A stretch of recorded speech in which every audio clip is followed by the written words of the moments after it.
Selam, videoya başlamadan önce şunu belirtmek istiyorum. Benim videoya ilk başlayan halimle son başlayan halimin arasında fark var. Ve bunun neden olduğunu da birazdan videonun içinde göreceksiniz. Hemen çok fazla lafı uzatmadan videoya geçelim.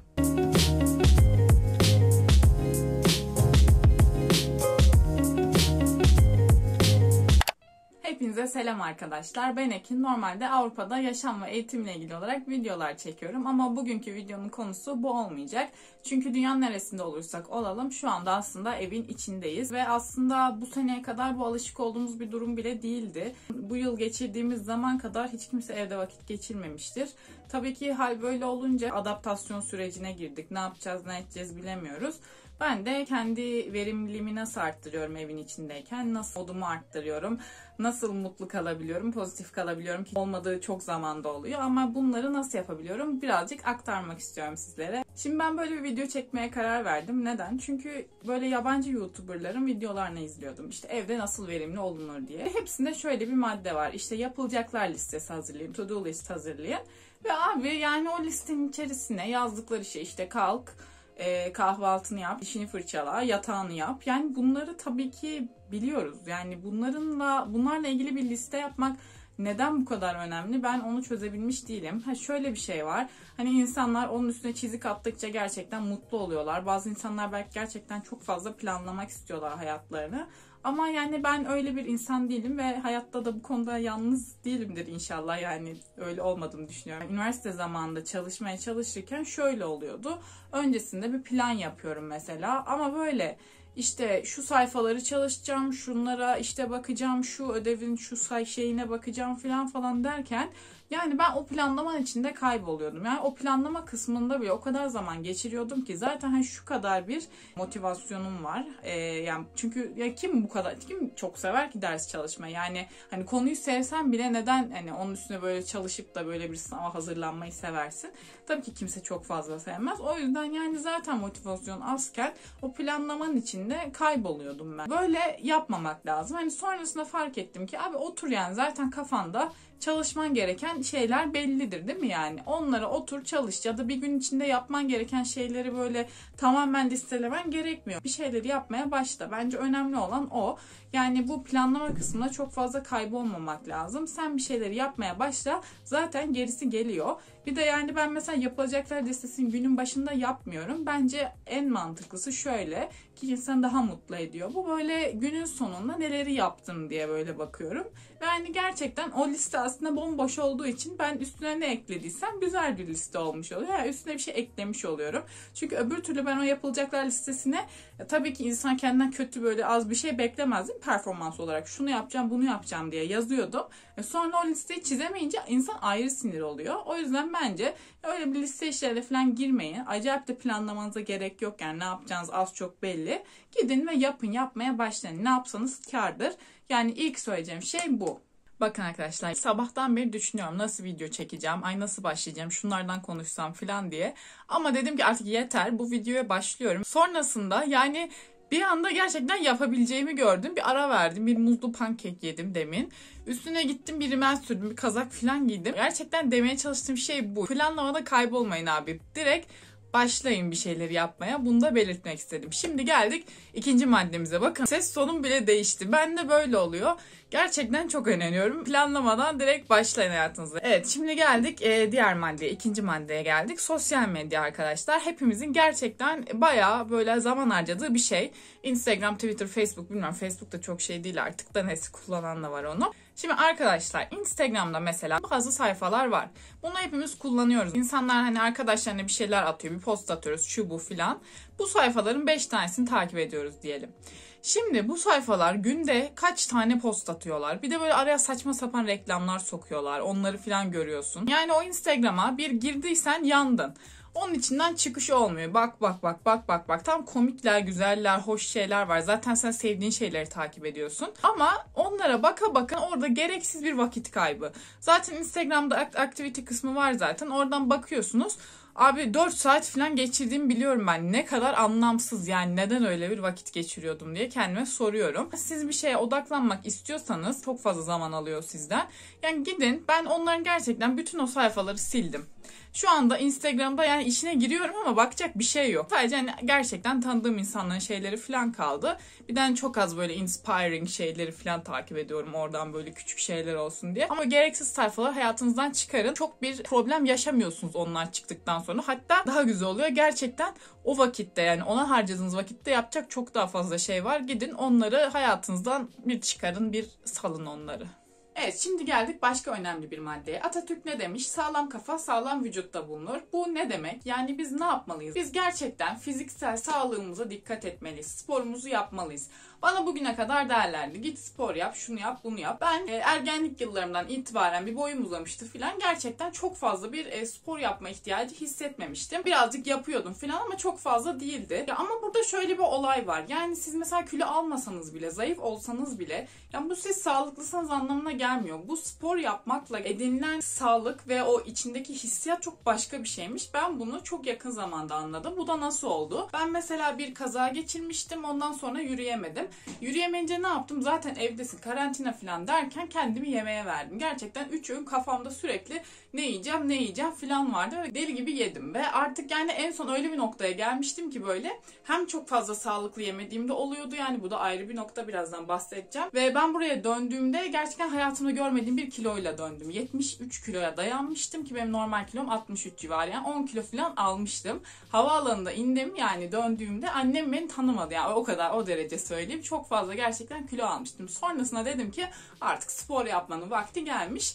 Ve ben de spor yapmaya başladım. Acayip bir şey bu spor. Yani derlerinde inanmazdım. Vücudunuzun neler yapabildiğini görmek bambaşka bir duygu. Ve gerçekten her geçen gün güçlendiğimi hissediyorum. Normalde ben şınav bile çekemezdim. Azar azar onları falan yapmaya başladım. Vücudumdaki güç benim hani kafama da yansıyor. O ikisinin arasındaki bağlantıyı çok iyi gördüm, öyle söyleyeyim.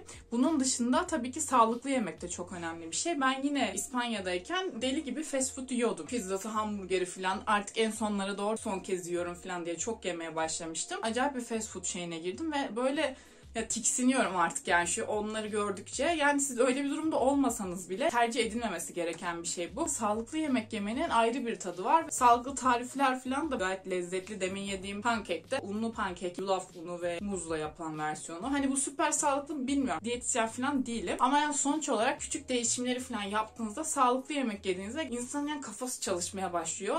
Böyle daha farklı bir moda giriyorsunuz. O yüzden onu da öneririm. Şimdi söyleyeceğim şey benim verimliliğimi acayip bir şekilde arttırdı ve bunu çok yakın bir zamanda yaptım. Ben tamamen odamın dekorasyonunu baştan aşağı değiştirdim ve benim büyük bir odam da yok, tamam mı? Yani küçük bir odam var ve orada öncelikle şundan başladım. Benim yani odamdaki böyle kütüphanenin raflarında filan ortaokuldan kalma kitaplar var ya, o kitaplar benim ne işime yarayacak? Ve ben hani onlara sürekli aynı odanın içinde bulunduğum için dikkat bile etmiyorum. Yani o raftaki o şeyler benim umurumda değil aslında. Ama onlar böyle oraya o kadar dolduruyor ki, öyle bir görüntü kirliliği ortaya çıkarıyor ki her yerden eşya fışkırıyordu ve ben gerçekten bundan bıkmıştım. Ya dedim ki artık ya şunları bir kaldıracağım, yani bunlar benim ne işime yarayacak diye. Öyle acayip bir temizliğe giriştim. Öncelikle böyle bütün raflarımı falan temizledim. Yani bak üstte şurada yani rafta eşya kalmadı. Ben de üstüne bir tane fotoğraf koydum. Öyle bir duruma geldi. O yüzden yani çok mutluyum o eşyaları attığım için. Yani attım, evet.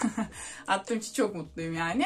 Çünkü hani benim ne işime yarayacak bundan sonra. O yüzden size tavsiyem şöyle bir şey. Çalışma alanınız, yaşam alanınız ne kadar küçük olursa olsun fark etmiyor. Bir gidin, sanki bir odaya misafir gelmişsiniz gözüyle o odanın içine bir girin ve etrafa bakın. Neler sizin dikkatinizi çeker, neler sizi rahatsız eder, neleri değiştirmek istersiniz ve gidin bunları yapın. Yani o odayı gerçekten çok bambaşka bir şekilde dizayn edin. Farklı bir odaya girmiş gibi olacaksınız. Sanki bir yeri değiştirmiş gibi olacaksınız. Tamam, siz mesela bir odanın içinde kalmak zorundasınız ama orada aynı ortamda yaşamak zorunda değilsiniz. Bu şekilde olduğunuz ortamı değiştirirseniz farklı bir yere gelmişsiniz gibi bir his oluyor ve verimliliğiniz artıyor. Böyle çok daha güzel, kafa açan, bir dekorasyonu olan bir ortam oluyor ve orada gerçekten çok daha işlerinizi güzel bir şekilde halledebiliyorsunuz. Hatta ben böyle eşyaları falan birazcık azalttığım için bir ofis ortamı falan oldu. Böyle hani bir yere gittim de orada hani çalışmam lazımmış gibi moda girdiğim için gerçekten hani benim yapmam gereken işleri daha kolay yapmamı sağlıyor. O açıdan çok güzel oldu. Bakın son olarak da şunu söylemek istedim. Gerçekten bazen verimliliğimizin önündeki en büyük düşman kendi zihnimiz oluyor. Bazen bazı şeyleri düşünmeye çok fazla kafayı yoruyoruz. Özellikle hani bu erteleme amaçlı oluyor. Bazen bir şey yapmak istemiyorsun ve saçma sapan şeyleri düşünmeye başlıyorsun.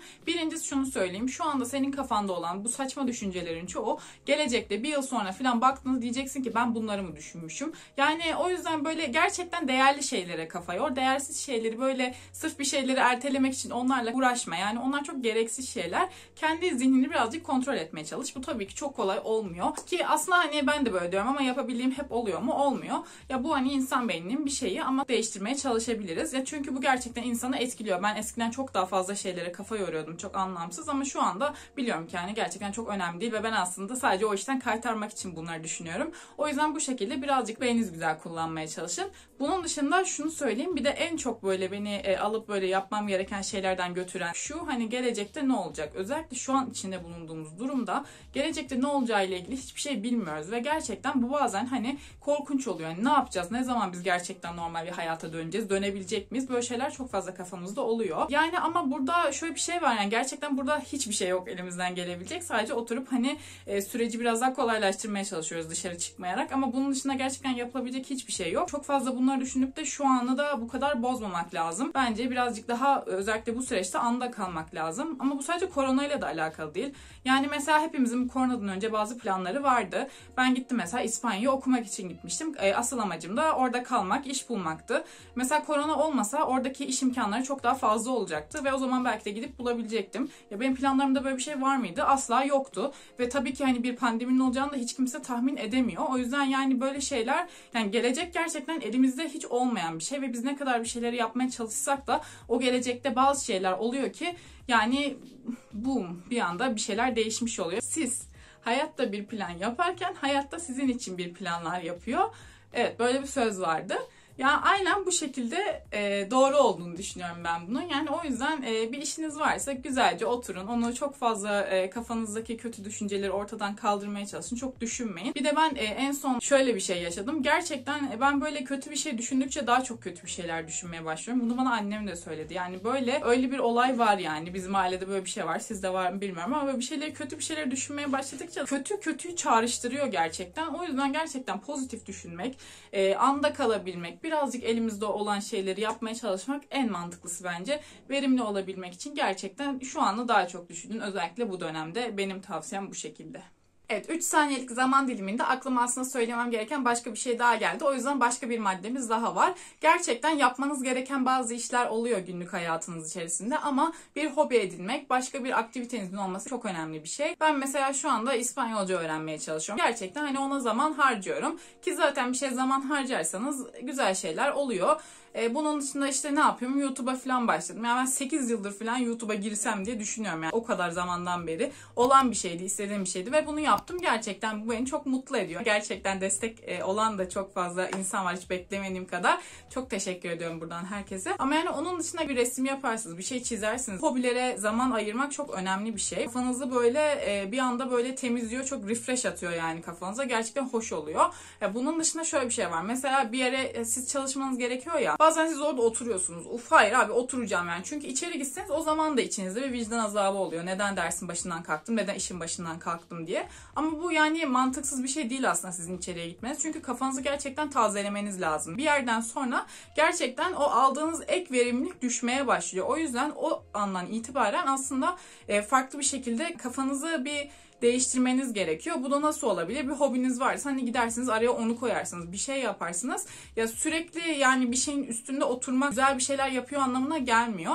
Yani gerçekten kaliteli bir iş yapmak fazla iş yapmaktan çok daha önemli bir şey. O yüzden hani böyle bu dengeli bir hayat yaşamaya çalışın. Hobilerinize de zaman ayırın. Gerekiyorsa bir ara da verin. Böyle şeylere zaman ayırın. Bu da gerçekten verimliliği arttıran bir şey. Yani az zamanda daha fazla şey yapmanıza sebep olan bir şey. O yüzden bunu da son olarak belirtmek istedim. Evet, yani sonuç olarak benim verimliliğimi arttıran şeyler bu şekildeydi ve gerçekten ben bunların faydasını çok fazla gördüm. Özellikle şu 2 aylık süreçte, çünkü hani hayatım daha çok değişti bu 2 aylık süreçte. Ondan önceki dönemde hani başka bir yerdeydim, şimdi başka bir yere geldim. Ama gerçekten bunlar beni çok güzel bir şekilde etkiledi ve sizinle de paylaşmak istedim. Umarım faydası olmuştur. Yani ben ne psikoloğum, ne işte diyetisyenim, ne spor eğitmeniyim, bir şey değilim ama kendimce bir şeyler yapmaya çalışıyorum. Hepimiz bir şey yapmaya çalışıyoruz. Umarım birilerine birazcık destek olabilmişimdir, biraz fikir verebilmişimdir. Buraya kadar izlediyseniz çok teşekkür ediyorum. Gelecek hafta yeni bir videoyla görüşmek üzere. Hoşça kalın.